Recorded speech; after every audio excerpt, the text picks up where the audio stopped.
Hello friends, இன்றைக்கி நம்ம கானா வாழைக்கீரையை வச்சு தான் குழம்பு செய்ய போகிறோம். அந்த கீரை நம்ம வீட்டு தோட்டத்தில் தான் இருந்து பறிச்சுட்டு வந்திருக்கேன். இப்படி தான் இருக்கும். அதில் இந்த மாதிரி பர்பிள் கலரில் பூ இருக்கும். கீரை நல்லா இந்த மாதிரி கிள்ளிட்டு அலசி வச்சுக்கலாம். 3/4 டம்ளர் பருப்பு எடுத்துகிட்டு அதை கழுவி தண்ணியில் சேர்த்துக்கலாம். பருப்பு சேர்த்துட்டு நல்லா கலந்து விட்டுட்டு ஒரு கொதி வந்ததுக்கப்புறமா பூண்டு, பச்சை மிளகாய் சேர்த்துக்கலாம். அது கூடவே கொஞ்சம் மஞ்சத்தூளும் சேர்த்துட்டு பருப்பு நல்லா வேக வச்சிடலாம். ஒரு 3/4 பதம் பருப்பு வெந்ததுக்கப்புறமா இப்போ கீரையை இதில் சேர்த்துக்கலாம். கீரையை சேர்த்துட்டு நல்லா கலந்து விட்டுட்டு ஒரு மூடி போட்டுடலாம். கீரையை நல்லா வேக வச்சுக்கலாம். கொஞ்ச நேரம் கீரை வெந்ததுக்கப்புறமா எடுத்து சட்டியில் கொட்டிடலாம், கல் சட்டியில். இப்போ சட்டியை வச்சுட்டு எண்ணெய் ஊற்றிட்டு கடுகு சேர்த்துக்கலாம். சின்ன வெங்காயம் சேர்த்துட்டு நல்லா வதக்கிக்கலாம். அது கூடவே கொஞ்சம் சீரகமும் சேர்த்துட்டு நல்லா வதக்கிடலாம்.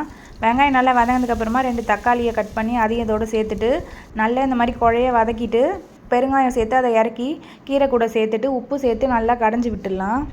கீரையிலேருந்து வடிகட்டி வச்ச தண்ணியை ஊற்றி கலந்துட்டோம்னா கீரை ரெடி ஆகிடும். இந்த கீரை குழம்பு ரொம்பவே டேஸ்டியாக இருந்தது. நீங்களும் ட்ரை பண்ணி பாருங்கள்.